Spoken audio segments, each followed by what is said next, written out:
يا أيها الناس اتقوا ربكم الذي خلقكم من نفس واحدة وخلق منها زوجها وبث منهما رجالا كثيرا ونساء واتقوا الله الذي تساءلون به والأرحام إن الله كان عليكم رقيبا يا أيها الذين آمنوا اتقوا الله وقولوا قولا سديدا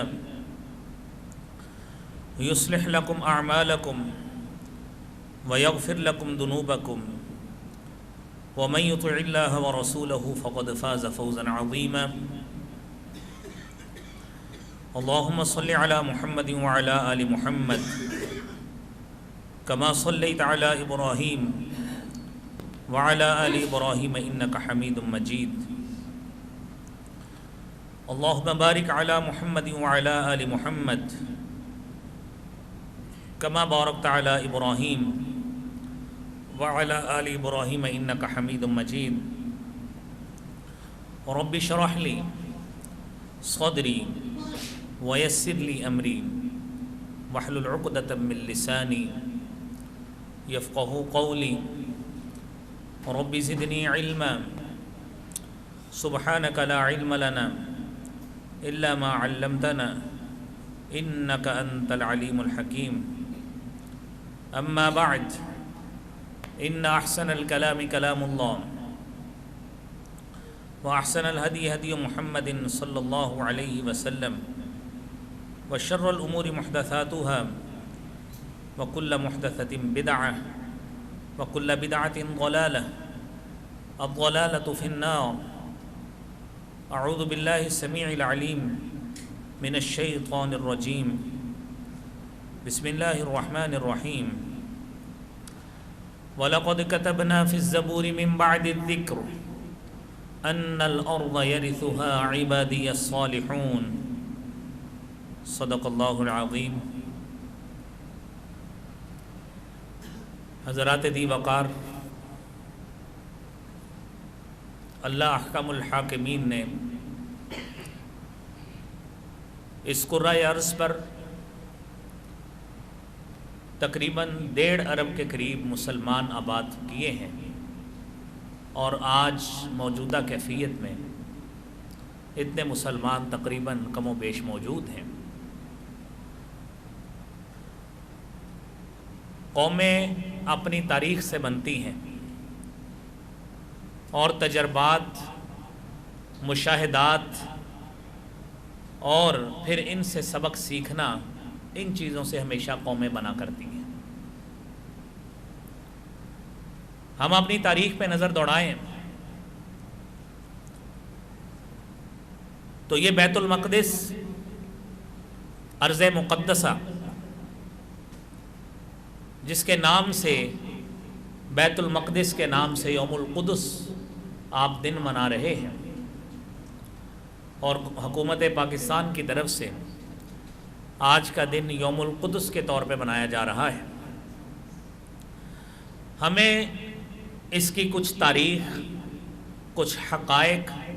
اس سے آگاہی ہونی چاہیے۔ اس میں کوئی شک نہیں ہے، آج کا مسلمان، آج کا یہودی اور آج کا عیسائی اس بات کو تسلیم کرنے میں تعامل اور تاخیر نہیں کرتا کہ یہ بیت المقدس کی زمین ارض مقدسہ ہے۔ اللہ رب العالمین نے اس ارض مقدسہ کا تذکرہ قرآن کریم میں بھی کیا، اور یہ وہ جگہ ہے جو انبیاء علیہم الصلاۃ کا مسکن رہا ہے۔ اللہ تعالیٰ نے انبیاء کی کثیر تعداد کو اس ارض مقدسہ میں مبعوث فرمایا ہے، اور یہ وہ جگہ ہے جہاں پر سیدنا حضرت عیسیٰ علیہ السلام کی پیدائش بھی ہوئی ہے، اسی علاقے میں۔ اور یہ وہ جگہ ہے جہاں پہ کئی انبیاء نے ہجرت کر کے اس جگہ کو اپنا مسکن اور رہائش بنایا تھا، اور جنہوں نے ہجرت کی ان میں حضرت ابراہیم علیہ السلام، حضرت اسحاق علیہ السلام، حضرت یعقوب علیہ السلام شامل ہیں، اور یہ وہ عرض ہے، یہ وہ زمین ہے کہ جس زمین پر مرنے کے لیے، جس زمین پر موت آنے کی دعا کی تھی حضرت موسیٰ علیہ السلام نے، اور یہی وہ جگہ ہے کہ جب حضرت موسیٰ علیہ السلام کو، آپ کی قوم کو اللہ تعالیٰ نے فرعون سے نجات دی، تو حکم ہوا یا قوم ادخلوا الارض المقدسۃ التي كتب اللہ لکم۔ حضرت موسیٰ کہتے ہیں اے میری قوم، ادخلوا الارض المقدسہ، اس پاکیزہ مقدس زمین میں اب داخل ہو جاؤ، التي كتب اللہ لکم، وہ زمین جو اللہ نے تمہارے لیے لکھ دی ہے، وَلَا تَرْتَدُّوا عَلَىٰ أَدْبَارِكُمْ، اب شکست خوردہ ہو کے پیچھے نہیں مڑنا، فَتَنْقَلِبُوا خَاسِرِينَ، خسارہ اٹھانے والے ہو جاؤ گے۔ قوم کو یہ ارض مقدسہ راس نہیں آئی، کہنے لگی قَالُوا يَا مُوسَىٰ إِنَّ فِيهَا قَوْمًا جَبَّارِينَ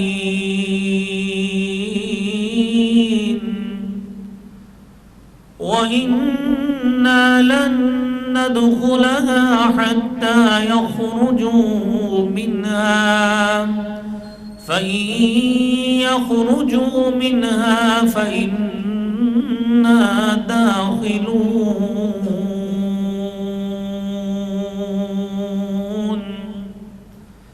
کہنے لگے ان فیہا قوما جبارین، اس میں تو بڑے جابر، بڑے سرکش لوگ رہتے ہیں، وَإِنَّا لَن نَّدْخُلَهَا، ہم اس زمین میں اس وقت داخل نہیں ہوں گے، حَتَّى يَخْرُجُوا مِنْهَا، جب تک وہ یہاں سے نکل نہیں جاتے، فَإِن يَخْرُجُوا مِنْهَا، اگر یہ جبار سرکش لوگ یہاں سے نکل آئیں گے، اِنَّا دَاخِلُونَ، پھر ہم داخل ہوں گے۔ وہ بدقسمت قوم جس نے ارض مقدسہ کا اصل ورثہ اس وقتی طور پہ چھوڑ دیا، اللہ رب العالمین نے 40 سال تک انہیں وادی تی میں اس حکم عدولی کی بنا پہ سرگرداں پھرنے دیا، جن کے پاس کوئی منزل نہیں تھی، بھٹکتے رہے 40 سال تک۔ ارض مقدسہ کیا ہے؟ یہودیوں نے حضرت عیسیٰ علیہ السلام کی پیدائش کے موقع پر حضرت عیسیٰ کی والدہ محترمہ پر بدکاری کا الزام لگایا۔ وقت گزرا،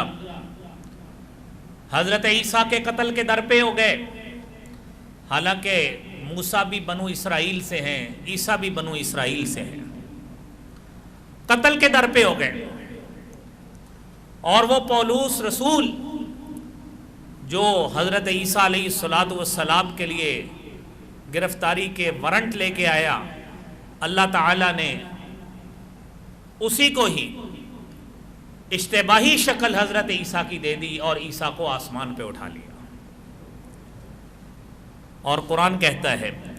وَمَا قَتَلُوهُ وَمَا صَلَبُوهُ وَلَكِنْ شُبِّهَ لَهُمْ، انہوں نے حضرت عیسیٰ کو قتل نہیں کیا۔ وَمَا صَلَبُوهُ، یہودیوں کا عقیدہ ہے ہم نے قتل کر دیا، عیسائیوں کا عقیدہ ہے سولی دے دیا گیا، وَلَكِنْ شُبِّهَ لَهُمْ، ہمارا مسلمانوں کا عقیدہ یہ ہے نہ عیسیٰ کو قتل کیا گیا نہ سولی دیا گیا، وَلَكِنْ شُبِّهَ لَهُمْ، یہ ان کے اوپر اختلاط کی، اشتباہ کی کیفیت ہو گئی، بل رفعہ اللہ الیہ، اللہ تعالیٰ نے آسمان پہ زندہ اٹھا لیا۔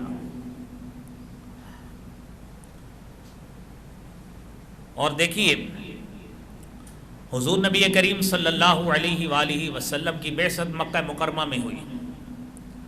آپ کی ولادت مکہ مکرمہ میں ہوئی، اللہ تعالیٰ نے حضرت رسول اللہ صلی اللہ علیہ وآلہ وسلم کی نسبت اس مسجد اقصیٰ سے کس طرح قائم فرمائی۔ آپ کو معراج کا سفر کرایا گیا، اور جب معراج کا سفر کرایا گیا تو یہی مسجد اقصی سے ہی حضرت رسول اللہ صلی اللہ علیہ وسلم کے سفر اولا کا آغاز ہوتا ہے۔ سبحان الذی اسری بعبدہ لیلا من المسجد الحرام إلى المسجد الأقصى الذي باركنا حوله لنريه من آياتنا إنه هو السميع البصير۔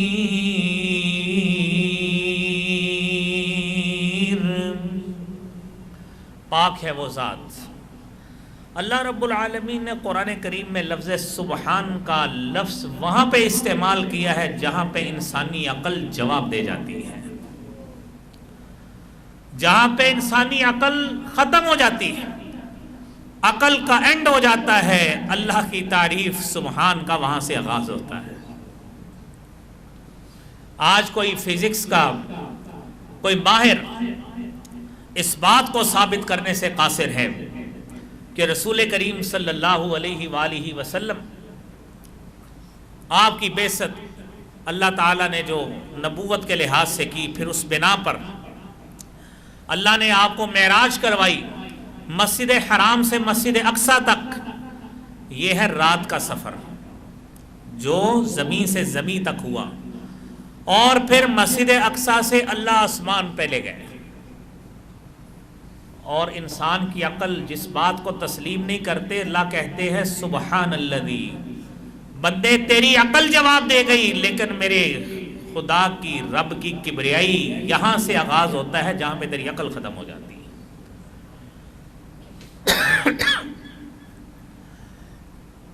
انسانی جسم انسان کی عقل کے مطابق اتنا جلدی سفر کر ہی نہیں سکتا، لیکن ہماری عقل جواب دے گئی۔ اللہ تعالیٰ نے اپنی کبریائی، اپنی ملکیت، اپنی حاکمیت، اپنی قدرت کے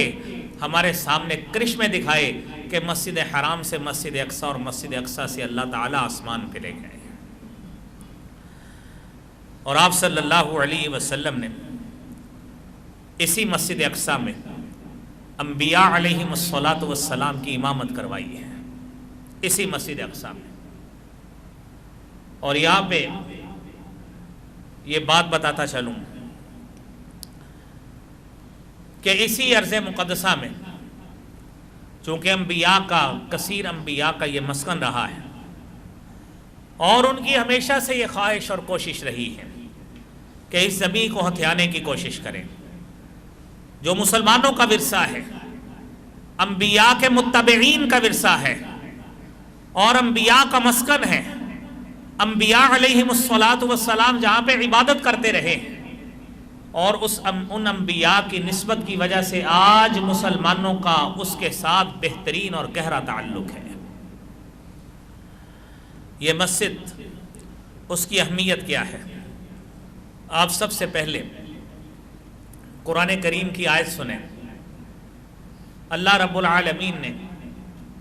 نمازوں کی فرضیت کے بعد، با جماعت نماز کی فرضیت کے بعد 16 سے 17 ماہ تک مسلمانوں کا قبلہ یہی قبلہ اول مسجد اقصی کو رکھا تھا، اور پھر 2 ہجری میں تحویل قبلہ ہوا ہے، اور اللہ رب العالمین نے دوسرے سپارے کے آغاز میں اس کا تذکرہ کیا ہے۔ قَدْ نَرَى تَقَلُّبَ وَجْهِكَ فِي السَّمَاءِ فَلَنُوَلِّيَنَّكَ قِبْلَةً تَرْضَاهَا فَوَلِّ وَجْهَكَ شَطْرَ الْمَسْجِدِ الْحَرَامِ۔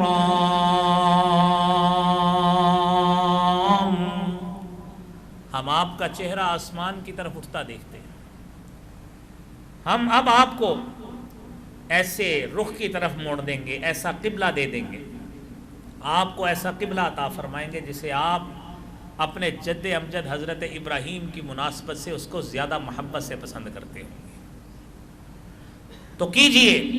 فولی وجہ کا شطر المسجد الحرام،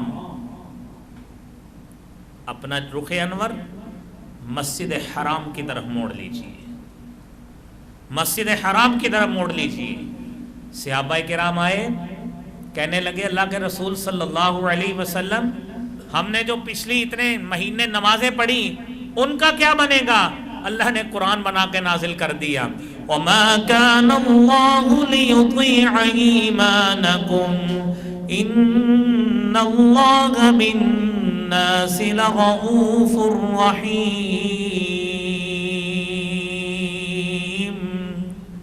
اللہ تمہاری عبادت کا اتنا قدردان ہے، تمہارا ایک سجدہ، ایک رکوع، ایک نماز بھی اللہ ضائع نہیں کرنے والے۔ جو تم نے ادھر پڑھی اللہ کے حکم کی تعمیل کرتے ہوئے پڑھی، انشاءاللہ اس کا اجر بھی اللہ کے ہاں ثابت ہو کے رہے گا۔ اب بھائیو اس کی فضیلت کی طرف آئیے۔ یہ کائنات جتنی بھی موجود ہے،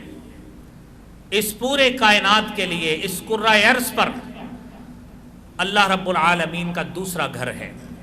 نبی کریم صلی اللہ علیہ وسلم سے سوال کیا گیا، صحیح بخاری کی 3366 نمبر حدیث ہے، پوچھا گیا یا رسول اللہ صلی اللہ علیہ وسلم ای مسجد وضع فی الارض اول، اللہ کے رسول صلی اللہ علیہ وسلم روئے زمین پر سب سے پہلی مسجد، سب سے پہلا اللہ کا گھر کون سا تعمیر کیا گیا؟ قال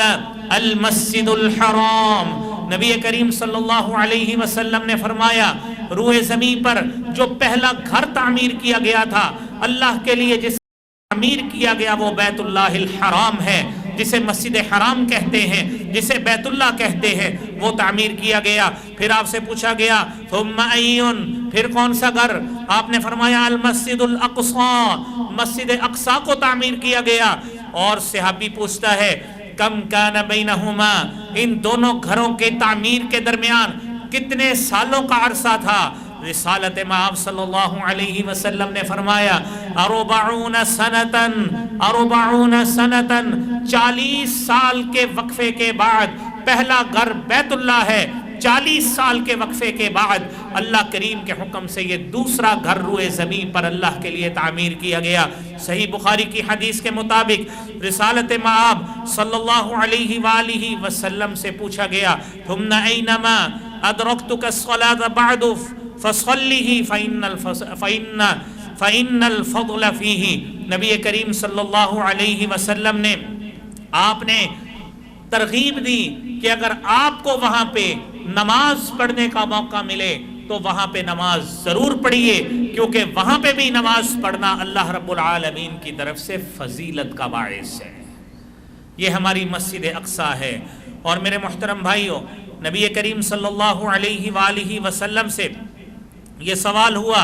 آپ نے یہ ساری بات بتا دی، ہمارے سامنے یہ بات واضح ہو گئی، پہلا گھر بیت اللہ، دوسرا گھر مسجد اقصی، اور پھر اس کے بعد یہ مسجد اقصی والی جگہ، یہ بیت المقدس، یہ بابرکت زمین اور مقدس زمین، یہ ہے اصل میں پاک سرزمین جسے اللہ رب العالمین نے قرآن کریم میں مختلف انبیاء کی نسبت کے ساتھ اس سے بابرکت جگہ، اس سے ارض مقدسہ اور اس کے ارد گرد بابرکت جگہ اور اس کو پاک زمین قرار دیا ہے۔ میرے محترم بھائیو، قرآن کریم کے آپ آیات کو سنتے جائیے۔ حضرت لوط علیہ السلام کو ان کی قوم سے نجات اللہ رب العالمین نے عطا فرمائی، اور جب ان کو نجات دی گئی تو حضرت لوط کو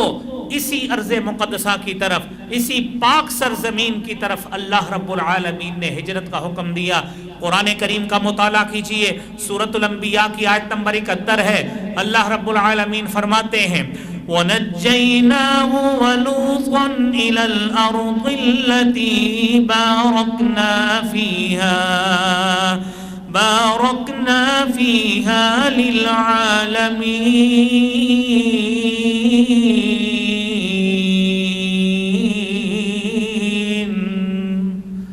ہم نے لوط کو نجات دی، الی الارض التی بارکنا فیہا، نجات دے کر اس علاقے کی طرف بھیجا، اس زمین کی طرف بھیجا جس زمین میں ہم نے برکتوں کا نزول فرما دیا۔ یہ ہے برکتوں کے نزول والی زمین۔ اور پھر اس کے بعد علامہ ابن کثیر رحمۃ اللہ علیہ تفسیر ابن کثیر میں لکھتے ہیں کہ مہاجرون الی بلاد الشام الی الارض المقدسۃ منہا، کہ حضرت لوط علیہ السلام بلاد شام کی طرف گئے تھے۔ میں آپ کو یہاں پہ ایک فرق بتاتا چلوں، کثرت کے ساتھ احادیث شام کی فضیلت کے حوالے سے موجود ہے، بیت المقدس کے حوالے سے۔ جنگ عظیم جو پہلی ہے 1914 سے 1918 تک لڑی گئی، اور دوسری جنگ عظیم 1939 سے 1945 تک لڑی گئی۔ اب جب پہلی جنگ عظیم ہوئی ہے، اس وقت اس جنگ سے پہلے سلطنت عثمانیہ موجود تھی، اور خلافت عثمانیہ کے آخری بادشاہ تھے سلطان عبد الحمید۔ انہوں نے حضرت عمر فاروق رضی اللہ تعالی عنہ کے دور میں جب پہلی مرتبہ بیت المقدس فتح ہوا ہے، اس وقت سے جو پابندیاں تھیں اس کو برقرار رکھا۔ جب جنگ عظیم ہوئی اس وقت تک یہ پورا علاقہ، جس میں فلسطین بھی شامل ہے، جس میں آج کا علاقہ سیریا شام کا علاقہ یہ بھی شامل ہے، اور جس میں یہ غزہ پٹی وغیرہ اور یہ اردن کا علاقہ، یہ سارا شامل ہو کر ایک علاقہ شام کا علاقہ کہلاتا تھا، ایک علاقہ تھا۔ اور احادیث میں شام کے علاقے کے حوالے سے جتنی بشارتیں موجود ہیں وہ ساری کی ساری فلسطین کے حوالے سے ہیں، اور وہ علاقہ شام کا علاقہ جو آج کا علاقہ ہے یہ وہ نہیں ہے، یہ پورا شام جس میں آج بیت المقدس ہے یہ وہ مراد ہے۔ تو 1920 کے بعد یہ تقسیم ہوا، اور تقسیم ہونے کے بعد فلسطین کو الگ کر دیا گیا، اور فلسطین الگ ہو گیا، شام الگ ہو گیا، تو یہ تین علاقے مختلف بن گئے، اور جس بنا پر آج جو ہمارے پاس نقشہ موجود ہے اس میں سارے ممالک کا علیحدہ علیحدہ وجود تسلیم کیا جاتا ہے۔ اور پھر یہ ہوا، یہی علاقہ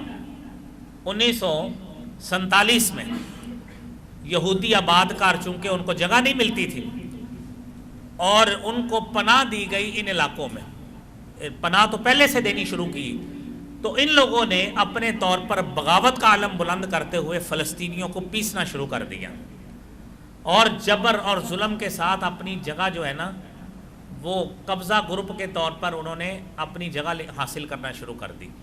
فلسطینیوں کو بے دخل کرنا، ایک علاقہ لیا، وہاں سے فلسطینیوں کو بے دخل کیا، وہاں پہ خود قابض ہو گئے، اور 1948 میں انہوں نے پہلی اپنی جو ریاست اسرائیل کے نام سے اس کا اعلان کیا، اور اس کو اس وقت 1948 میں اقوام متحدہ بن گئی تھی۔ اقوام متحدہ میں اس وقت پورا اجلاس پورے اقوام عالم کے سربراہوں کا جاری تھا، جب فلسطینیوں پر ہونے والے ظلم کا تذکرہ ہونے کے باوجود اقوام متحدہ نے ظالمانہ جابرانہ طور پر اس ریاست کو تسلیم کیا، اس اسرائیل کو اس کو تسلیم کیا، اور وقت گزرنے کے ساتھ ساتھ انہوں نے اب دیکھیے تقریباً 87% تک علاقہ ہے جس پہ وہ قابض ہو چکے ہیں، فلسطین کا 87% تک علاقہ ہے جس پہ وہ قابض ہو چکے ہیں۔ لیکن اب بھی اقوام عالم کو فلسطینیوں پر ہونے والا ظلم، ان کے اوپر ہونے والا جبر، ان کے اوپر ہونے والی سفاکیت، درندگی، بروٹیلٹی اور دہشت گردی کسی کو نظر ہی نہیں آتی، اور ہم لوگ ہیں جو صرف ایک مذمت کی حد تک ایک قرارداد پارلیمنٹ میں پیش کی اور ہم سمجھتے ہیں ہمارا قصہ پورا ہو گیا۔ اور اس شخص نے جو ایک چترال کا MNA ہے، اس نے بڑی جذباتی اعتبار سے پرسوں تقریر کی ہے ہماری پارلیمنٹ میں کہ ہم نے یہ ہتھیار کس لیے رکھے ہیں، ہم نے صرف دکھانے کے لیے رکھے ہیں کہ ہمارے پاس موجود ہوتے ہیں، ہم نے اتنی رینج والے میزائلز کس لیے رکھے ہیں۔ تو خیر وہ پارلیمنٹ کی بات ہے، تو اس نے وہاں پہ کی جو اسی فورم پہ کرنے والی ہے، تاکہ جو اصحاب اقتدار ہے، ارباب اقتدار و اختیار ہیں، ان تک وہ بات پہنچتی۔ تو یہ ان کے ساتھ ظلم اور جبر ہوا ہے۔ اب دیکھیے کہ ہمارے لیے وہ زمین جو ایک ارض مقدسہ کی حیثیت رکھتی ہے، میں نے ایک نبی کی بات آپ کو بتائی، صرف ایک نبی کی، اب آگے بھی سنیے کہ ہمارے لیے یہ زمین کتنی حد تک، کس حد تک یہ اہمیت کی حامل ہے۔ آپ دیکھیے یہودی پیروکاری کا دعویٰ کرتے ہیں حضرت موسیٰ علیہ السلام کا۔ میں نے آپ کو جمعے کے ابتدا میں عرض کیا کہ جب اللہ تعالیٰ نے فرعون سے اس قوم کو نجات دے دی تو انہیں کہا گیا کہ اب جاؤ ادخلوا الارض المقدسۃ التي كتب اللہ لکم، اب اس پاکیزہ زمین میں چلے جاؤ جو تمہارے آباء و اجداد کا، انبیاء کا اصل مسکن ہے، جاؤ اس زمین کو اب حاصل کرو۔ یہ قوم جو من و سلوہ کھانے کی عادی تھی، جو پتھر پہ عصا پڑنے سے چشمے پھوٹ کر پانی حاصل کرنا اور بلا مشقت بغیر کسی تکلیف کے انعامات الہیہ حاصل کرنے کی عادی تھی، لیکن جذبہ جہاد سے کیسی عاری قوم نکلی۔ حضرت موسیٰ نے کہا کہ جاؤ ادخلوا الارض المقدسۃ التي كتب اللہ لکم، اب آؤ اس اپنی ارض مقدسہ میں، اس کو حاصل کرو۔ یاد رکھنا، پیٹھ نہیں موڑنی، لا ترتدوا علی ادبارکم فتنقلبوا خاسرین، ورنہ خسارے پانے والے میں سے ہو جاؤ گے۔ آگے سے کہنے لگے ان فیہا قوما جبارین، یہاں پہ تو بڑی صفاق قوم ہے، اور بھئی جہاد بچوں کے ساتھ کیا جاتا ہے؟ آگے دشمن ٹکر کا ہو، ہتھیاروں والا ہو، جابر اور صفاق ہو، مجاہدین کو لڑنے کا مزہ بھی ان لوگوں کے ساتھ آتا ہے۔ کہنے لگے ہم اس وقت تک داخل نہیں ہوں گے جب تک یہ نکل نہیں جاتے۔ وجہ کیا تھی؟ وجہ یہ تھی کہ ہمیشہ سے ہی من و سلوہ کھایا، کبھی کوئی مشقت اٹھائی نہیں۔ اب کیا ہوا؟ قال رجلان من الذين يخافون انعم الله عليهم ادخلوا عليهم الباب، دو آدمیوں نے کہا، کہنے لگے انعم اللہ علیہم ادخلوا علیہم الباب فاذا دخلتموہ فانکم غالبون، کہنے لگے جاؤ داخل ہو جاؤ گے، اللہ کی معاونت اور مدد آئے گی، تم غالب آ جاؤ گے۔ یاد رکھنا وعلی اللہ فتوکلوا ان کنتم مؤمنین، اللہ پہ توکل کرو، اللہ پہ بھروسہ کرو، اس پہ اعتماد کرو، اللہ کے راستے میں جہاد کرو۔ یاد رکھنا جب تم اللہ کے راستے میں جہاد کے لیے نکلو گے تو اللہ رب العالمین کی طرف سے غلبہ اور نصرت ملے گی، تمہیں ہی ملے گی۔ تو آگے سے کیا کہنے لگے؟ قالوا یا موسیٰ انا لن ندخلها ابدا ما داموا فیہا فاذهب انت وربك فقاتلا انا هاهنا قاعدون،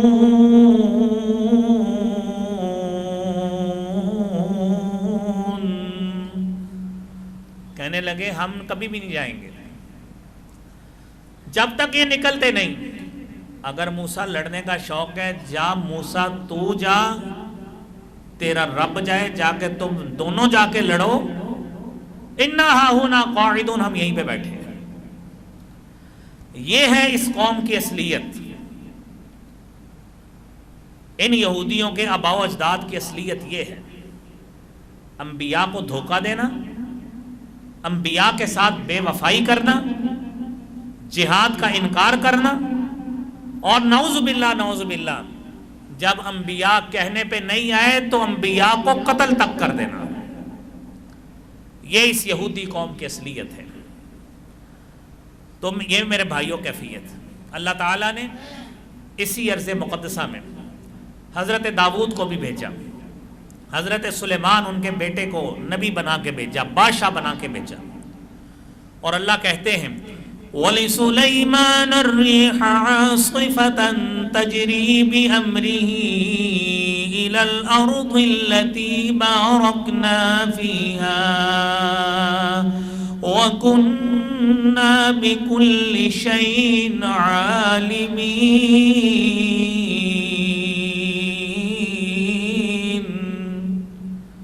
ہم نے سلیمان کے لیے تند و تیز ہوا کو بھی اس کے تابع بنا دیا۔ ہوا حضرت سلیمان کے تابع بن گئی اور ان کے حکم سے اس سرزمین کی طرف چلتی تھی جس کو ارض مقدسہ فلسطین کی زمین کہا جاتا ہے، چلتی تھی۔ اور پھر میرے بھائیوں دیکھیے اللہ رب العالمین فرماتے ہیں کہ ارض مقدسہ کون سی زمین ہے؟ وہی ارض مقدسہ ہے اورثنا القوم الذین کانوا یستضعفون مشارق الارض ومغاربها التي بارکنا فیہا، ہم نے اس قوم کو وارث بنایا جس کو زمین میں کمزور سمجھا جاتا تھا، اور آج بھی نہتے فلسطین وہی ہیں، یہ فلسطینی مسلمان جنہیں کمزور سمجھا جاتا ہے، جو ہتھیاروں سے لیس نہیں ہیں اور جدید ہتھیار جن کے پاس نہیں ہیں، اور ان کو تارنے والا سمجھ کر یہ یہودی، یہ صفاق کے درندے ان کو سمجھ کر ان کے اوپر دہشت گردی کے نشتر چلا رہے ہیں۔ یہی وہ زمین ہے، اور آج اس کے وارث وہی روئے زمین پر مشرق و مغرب میں کمزور سمجھے جانے والی قوم آج اس کی وارث ہے۔ لیکن بھائیوں یہ بات ساتھ ساتھ ہمیں ذہن میں رکھنا چاہیے کہ یہ زمین ایسی زمین ہے کہ جس کو اللہ نے پرسکون بنایا تھا، جسے اللہ تعالیٰ نے راحت افزا مقام بنایا تھا، آج وہاں سے بارود کی اور بموں کی اور میزائلوں کی بدبو آ رہی ہے۔ قرآن میں اللہ کہتے ہیں وَجَعَلْنَا ابْنَ مَرْيَمَ وَأُمَّهُ آيَةً وَآوَيْنَاهُمَا إِلَى رَبْوَةٍ ذَاتِ قَرَارٍ وَمَعِينٍ۔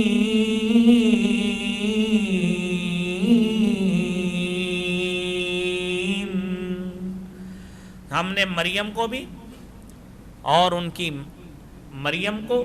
اور ابن مریم کو یعنی حضرت عیسیٰ علیہ السلام کو، حضرت عیسیٰ اور ان کی ماں کو ایک ایسی نشانی بنا دیا، ایسی نشانی جو ایک بلند ٹیلے کے مقام پر انہیں نشانی دی، اور وہ ایسی جگہ تھی ذات قرار و معین، جو پرسکون جگہ تھی، جہاں سے چشمہ پھوٹتا تھا۔ اللہ کہتے ہیں ہم نے وہ جگہ دی، وہ یہی زمین تھی، وہ یہی ارض مقدسہ تھی جس پہ اللہ رب العالمین نے ان کو سارا کچھ عطا فرمایا۔ اور حضرات کی دیکھیے جس طرح آپ کو بتایا کہ اس زمین کی طرف اللہ رب العالمین نے مسلمانوں کو تقریباً 17 سے 18 ماہ تک اسی قبلہ اول کی طرف رخ کر کے نماز پڑھوائی ہے، جس کی طرف ابتداء میں اشارہ کیا گیا۔ اور یہ وہ مسجد ہے، یہ وہ زمین ہے جس کے بارے میں حدیث طیبہ میں آتا ہے، نبی کریم صلی اللہ علیہ وسلم نے فرمایا لا تشد الرحال الى 3 مساجد، روئے زمین پر صرف 3 جگہیں ایسی ہیں جن کی طرف آپ رخت سفر باندھ سکتے ہیں ثواب کی نیت کے ساتھ، کہ آپ کہیں میں جا رہا ہوں مسجد حرام کی طرف نماز پڑھنے کے لیے، اللہ آپ کو ثواب عطا فرمائیں گے، زیادہ ثواب عطا فرمائیں گے۔ آپ کہیں میں مسجد نبوی جا رہا ہوں، اللہ تعالیٰ عام مسجدوں کی نسبت سے زیادہ ثواب عطا فرمائیں گے۔ آپ کہیں میں مسجد اقصیٰ میں نوافل پڑھنے کے لیے، نماز پڑھنے کے لیے جا رہا ہوں، عام مسجدوں سے بڑھ کر اللہ کریم زیادہ ثواب عطا فرمائیں گے۔ اور حدیث میں آتا ہے مسجد الحرام و مسجد الرسول صلی اللہ علیہ وسلم و مسجد الاقصیٰ، صحیح بخاری کی 1189 نمبر حدیث، یہ 3 مساجد روئے زمین پہ ہے جن کی طرف آپ ثواب کی نیت سے جائیں، اللہ کریم عطا فرماتے ہیں۔ دنیا میں کوئی ایسی اور جگہ نہیں ہے، کوئی ایسی شرائن نہیں ہے، کوئی ایسی مسجد نہیں ہے کہ جس کی طرف آپ یہ نیت کر کے جائیں میں فلان جگہ پہ نماز پڑھوں تو زیادہ ثواب ملے گا۔ جھوٹ ہے، جھوٹ ہے، سراب ہے، اور ہر طرح کا سفید جھوٹ ہے، شریعت سے اس چیز کا ثبوت موجود نہیں ہے۔ یہ 3 مساجد ہیں جن کی طرف اللہ کے رسول صلی اللہ علیہ وسلم نے رخت سفر باندھنے کی اجازت دی ہے کہ آپ جائیں، اللہ تعالیٰ آپ کو دوسری مساجد کی نسبت زیادہ ثواب عطا فرماتے ہیں۔ اور میرے بھائیوں یہ وہ سرزمین ہے جس طرح آپ کو ابتدا میں یہ بھی بتایا سبحان الذی اسری بعبدہ، اللہ کریم نے نبی کریم صلی اللہ علیہ وسلم کے ساتھ اس مسجد کا تعلق کیسے بنایا، من المسجد الحرام الى المسجد الاقصی، رات کا سفر کرایا مسجد حرام سے لے کر مسجد اقصی تک، وہاں پہ آپ نے امامت کروائی، وہیں پہ حضرت جبرائیل نے براق کو باندھا اور وہیں پہ حضرت رسول اللہ صلی اللہ علیہ وسلم کو حضرت جبرائیل اللہ کے حکم سے آسمان پہ لے گئے۔ یہی وہ مسجد تھی۔ ہمارا اس مسجد کے ساتھ یہ تعلق ہے۔ اور میرے بھائیوں، نبی کریم صلی اللہ علیہ وآلہ وسلم خود فرماتے ہیں، صحیح مسلم کی 172 نمبر حدیث ہے، کافی لمبی حدیث ہے۔ آپ فرماتے ہیں جب مجھے اللہ تعالیٰ نے معراج کروایا، میں حتیم میں کھڑا تھا، اور میں حتیم میں کھڑا قریش مکہ مجھے شب معراج کے حوالے سے مختلف سوالات کرنے لگ گئے کہ بیت المقدس کیسا ہے، اس کے دروازے کیسے ہیں، اس کے در و دیوار کیسے ہیں۔ حالانکہ یہ وہی جگہ ہے جس میں حضرت زکریا علیہ السلام کا محراب بھی موجود۔ حضرت زکریا علیہ السلام جب وہاں پہ مسجد میں حضرت مریم کے خالو تھے، وہیں پہ مسجد میں عبادت کرتے تھے، اور قرآن میں آتا ہے فَنَادَتْهُ الْمَلَائِكَةُ وَهُوَ قَائِمٌ يُصَلِّي فِي الْمِحْرَابِ، اس محراب میں وہ عبادت کر رہے تھے۔ اللہ نے کہا أَنَّ اللَّهَ يُبَشِّرُكَ بِيَحْيَا، ہم آپ کو آپ کے گھر میں پیدا ہونے والے بچے یحییٰ کی خوشخبری عطا فرماتے ہیں، مُصَدِّقًا بِكَلِمَةٍ مِّنَ اللَّهِ، جو اللہ کے کلمے کی تصدیق کرنے والا ہوگا، سید ہوگا اور حصور ہوگا، نبی ہوگا، صالحین میں سے ہوگا۔ یہ ساری خصوصیات کا حامل بیٹا اللہ تعالیٰ نے یحییٰ علیہ السلام حضرت زکریا کو عطا فرمائے، وہ بھی اسی مسجد کا تذکرہ ہے۔ اور آپ فرماتے ہیں مجھے پوچھا گیا، میرے ذہن میں باتیں نہیں تھیں، اللہ تعالیٰ نے میرے سامنے سارا بیت المقدس کا نقشہ کر دیا، جو جو پوچھتے جاتے تھے میں بتاتا جاتا تھا۔ یہ پوری حدیث میں اللہ کے رسول صلی اللہ علیہ وسلم نے وہ ساری منظر کشی جو قریش مکہ والے سوال کرتے تھے، اللہ کے رسول صلی اللہ علیہ وسلم بتاتے جاتے تھے۔ یہ تعلق ہے ہمارا مسجد اقصیٰ کے ساتھ۔ اور میرے بھائیوں دیکھیے، آپ نبی اکرم صلی اللہ علیہ وسلم خود فرماتے ہیں کہ میں نے اسراء کی رات میں نے انبیاء کے درمیان اپنے آپ کو دیکھا۔ موسیٰ علیہ السلام کو دیکھا، نماز پڑھ رہے تھے۔ ابراہیم علیہ السلام کو دیکھا، ان کی شکل آپ کے اب صحابی کو بتا رہے ہیں آپ کے بھائی کے مشابہ تھی، یعنی میری مشابہ تھی، اللہ کے رسول صلی اللہ علیہ وسلم کے مشابہ تھی۔ اور ایسے لگ رہا تھا کہ جس طرح موسیٰ علیہ السلام حضرت عروہ بن مسعود ثقفی کی شباہت والے ہیں، ابراہیم علیہ السلام میری شکل کے مشابہ، یہ آپ صلی اللہ علیہ وسلم وہ سارا تذکرہ بتا رہے ہیں۔ اور آپ صلی اللہ علیہ وسلم نے اس مسجد میں انبیاء علیہ السلام کی امامت کرائی۔ صحیح مسلم کی حدیث 172 کہتے ہیں فحانت الصلاۃ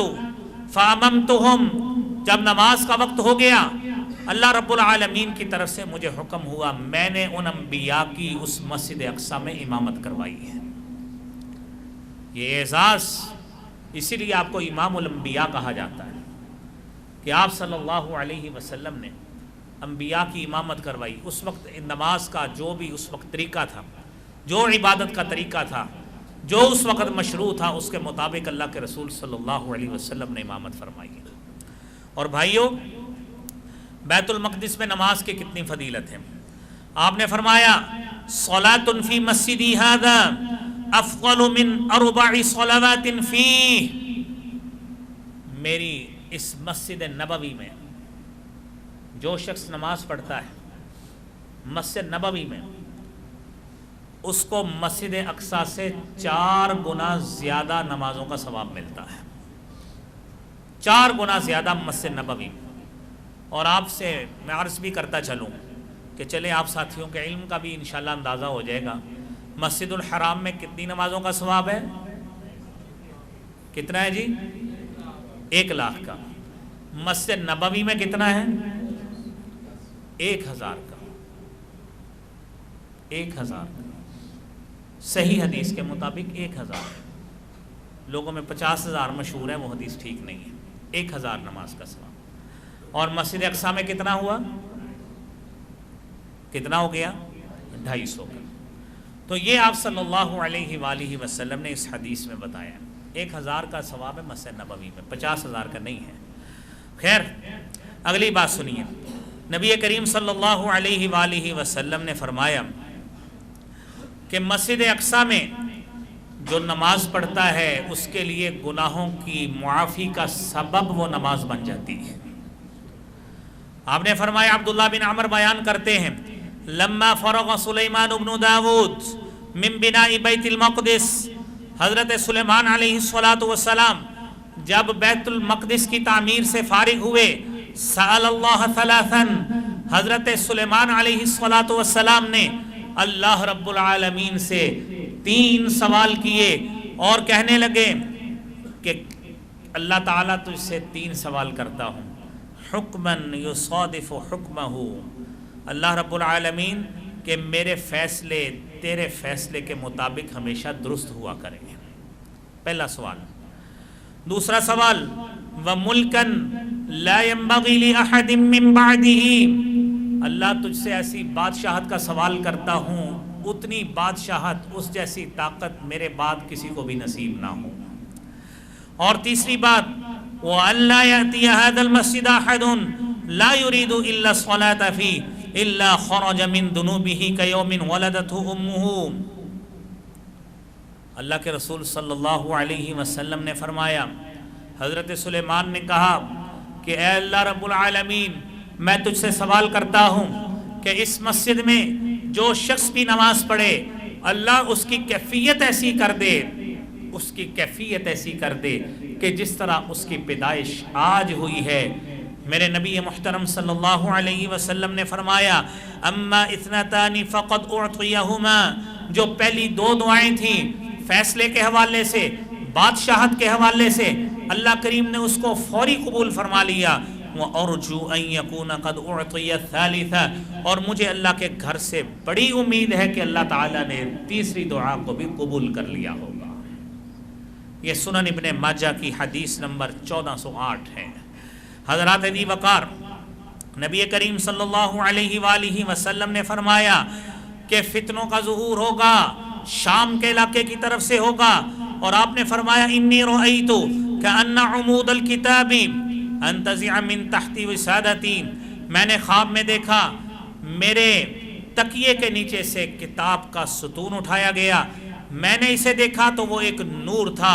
جو شام کی طرف لے جایا گیا، اور آپ علیہ السلام نے فرمایا، الا وان الایمان اذا وقعت الفتن بالشام، جب بھی فتنوں کا ظہور ہوگا وہ شام کے علاقے کی طرف سے ہوگا۔ اور آج بھائیوں، جس طرح میں نے ابتدا میں عرض کیا کہ یہ تاریخ ہمارے لیے ہمیشہ سبق کی حیثیت رکھتی ہے، عبرت کی حیثیت رکھتی ہے کہ ہم ان چیزوں کو پڑھیں اور ہم ان چیزوں کا سبق حاصل کریں کہ کس طرح یہ ارض مقدسہ جو انبیاء کا مسکن تھی، جو صلحاء کا مسکن تھی، اللہ کے نیک بندوں کا مسکن تھی، اللہ کے رسول صلی اللہ علیہ وسلم نے وہاں پہ امامت کروائی، یہ انبیاء کا مسکن تھی، اور جس میں کہا گیا وَلَقَدْ كَتَبْنَا فِي الزَّبُورِ، اللہ کہتے ہیں ہم نے تو زبور میں بھی یہ بات لکھ دی، أَنَّ الْأَرْضَ يَرِثُهَا عِبَادِيَ الصَّالِحُونَ، کہ میرے نیک بندے، میرے بندے، يَرِثُهَا عِبَادِي، اس زمین کے وارث بنیں گے تو میرے نیک بندے بنیں گے۔ آج امت نے کون سی ایسی برائیاں کی، کون سی ایسی اللہ کی نافرمانی کی، یہ میرے بھائیوں سوچنے کا مقام ہے۔ آج وہ ارض مقدسہ جو انبیاء کی زمین ہے، بدقسمتی سے آج وہ ہم سے چھنتی جا رہی ہے، اور آج ظلم اور جبر کی چکی میں پستے ہوئے ہمارے فلسطینی بھائی جن کے پاس ہتھیار نہیں ہیں، آج ان ظلم کو برداشت کرتے ہیں اور اس جبر کو برداشت کرتے ہیں، اس دہشت گردی کو برداشت کر رہے ہیں، اس درندگی کو برداشت کر رہے ہیں جو یہودی دہشت گردوں کی طرف سے پورے فلسطین میں پھیلائی جا رہی ہے۔ اور آپ میرے بھائیوں دیکھیے ہم کتنے بھولے اور سادہ لوگ ہیں۔ ابھی یہ پچھلے سال 1.5 سال پہلے جب اسرائیل نے بیت المقدس کو اپنا دارالحکومت قرار دیا تو سب سے پہلے اس کو امریکہ نے تسلیم کیا، سب سے پہلے اس کو امریکہ نے تسلیم کیا، لیکن ہمارا احتجاج تک نہیں ہو سکا، سفارتی سطح تک ہم احتجاج تک نہیں کر سکے۔ اور جب گھر والے سوئے ہوئے ہوں، جب اصل وارث سوئے ہوئے ہوں، پھر ظالم کو، پھر جابر کو، حق چھیننے والے کو زیادہ موقع ملتا ہے کہ حقدار موجود کوئی نہیں ہے، وارث موجود نہیں ہے، مالک موجود نہیں ہے، لہذا جتنا ہتھیانا ہے ہتھیا لو۔ اب بھائیو ہم کیوں روتے ہیں؟ اب ہم کس بات پہ روتے ہیں، کس بات پہ پریشان ہوتے ہیں؟ اس میں ہماری اپنی نااہلیاں بھی ساتھ شامل ہیں اور ہماری بے اعتنائیاں بھی شامل ہیں کہ ہم نے ہمیشہ ارض مقدسہ کے ساتھ سلوک کیسا کیا ہے، اور ہم نے ہمیشہ ہی یعنی من حیث القوم جو ہمارا سلوک رہا ہے، ایک آدھی ریلی نکال لی، ایک آدھا بیان دے دیا، اور آج کل سوشل میڈیا اہم ہے اور وہاں پہ 2-4 پوسٹیں داغی اور ساتھ کہہ دیا جو اس کو شیئر نہ کرے وہ شیطان کا بچہ ہوگا، تو ہم سمجھتے ہیں ہمارا حق ادا ہو گیا۔ یہ بھائیوں کوئی حقوق کی ادائیگی نہیں ہے۔ میرے بھائی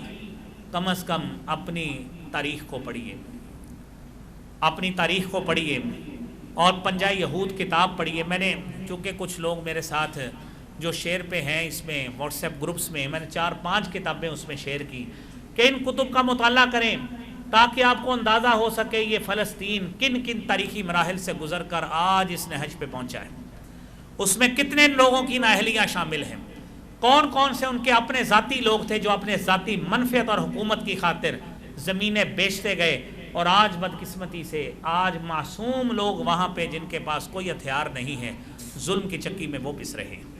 اس لیے بھائیوں اپنی تاریخ کا مطالعہ کریں، اپنے اصل ورثے کا مطالعہ کریں اور اپنی ارض مقدسہ کا مطالعہ کریں، انبیاء کے مسکن کو پڑھیں، اور یہ ظاہری چیز صرف کلپ دیکھنا، اس کو شیئر کر دینا، اس سے ہمارا حق پورا نہیں ہوتا۔ جو چیزیں ہمارے اینڈ پہ ہیں میرے بھائیوں ہم اس کو آئیں اس طرف، اپنی تاریخ کو پڑھیں اور اس کا باقاعدہ مطالعہ کر کے جتنا ہم سے ہو سکتا ہے اس تعلیم کو لوگوں تک عام کریں تاکہ ہمارے بچوں میں یہ بات آئے کہ ظالم اور درندہ اسرائیل ہے جس نے ہمارے مسلمانوں پہ جبر کیا ہے۔ ہمارے بچوں کو کوئی علم نہیں ہے کہ بیت المقدس کیا ہوتا ہے، مسجد اقصیٰ کیا ہے۔ ان کے نزدیک یہ جس طرح یہ ایک مسجد ہے، مسجد اقصیٰ بھی ایک مسجد ہے۔ ان کو کس نے بتانا ہے؟ جب ہم نہیں پڑھیں گے ہم بھی ویسے ہی ہوں گے، ہمارے بچے بھی ویسے ہی ہوں گے۔ آج خود اس کا مطالعہ کریں، اسرائیل کی دہشت گردی سے اور اس کی صفاقانہ کارروائیوں کے حوالے سے اپنے بچوں کو بتائیں، بچوں کو علم ہو کہ یہودی ہمارے کچھ نہیں لگتے، یہ اس وقت سے ہمارے دشمن ہیں جب ہمارے اللہ کے رسول صلی اللہ علیہ وسلم کی ابھی بعثت بھی نہیں ہوئی تھی، یہ تو پرانے انبیاء کے دشمن چلتے آ رہے ہیں۔ یہ بچوں کی تربیت کریں،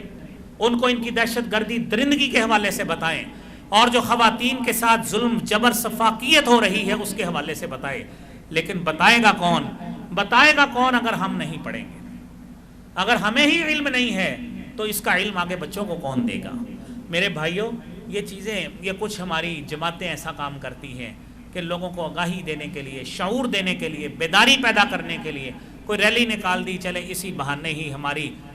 کوئی بیداری جو ہے نا ہمارے اندر رہے۔ تو اسی حوالے سے اہل حدیث یوتھ فورس نے پرسوں اتوار کے روز مرکزی جامع مسجد اہل حدیث امی پور بازار سے انہوں نے ضلع کونسل تک ریلی کا اہتمام کیا ہے، اور عصر کی نماز سے اس کا غالباً آغاز ہے۔ عصر کی نماز سے باہر اشتہار بھی لگا ہے۔ اپنی سچی بات ہے، محبت کا ثبوت دیں، اور خالی فیس بک پہ پوسٹیں کرنا اور 2-3 لانتیں بھیج دینا اس سے کافی نہیں ہوتا۔ عملی طور پر جائیں، آپ کی حکومت آپ کے ساتھ اس میں کھڑی ہے، ہر شخص اس کے ساتھ کھڑا ہے، لہذا نہ آپ پہ کوئی آنسو گیس پھینکے گا، نہ آپ کو کوئی روکے گا، کیونکہ گورنمنٹ کے ادارے آپ کے ساتھ ہیں، ساری عوام ساتھ ہے۔ اپنے فلسطینی بھائیوں کی آواز بنیں اور اس ظلم جبر کے خلاف آواز بلند کریں، ریلی میں شرکت کریں۔ پرسوں انشاءاللہ جائیں گے جی سارے انشاءاللہ، تو اپنی محبت کا ثبوت دیں۔ اللہ کریم ہمیں اس ارض مقدسہ کے احترام کے حوالے سے جو ہمارے اینڈ پہ جد و جہد ہے اللہ ہمیں کرنے کی توفیق عطا فرمائے، جو حکمرانوں کے اینڈ پہ ہے اللہ کریم انہیں کرنے کی توفیق عطا فرمائے۔ وآخر دعوانا الحمدللہ رب العالمین۔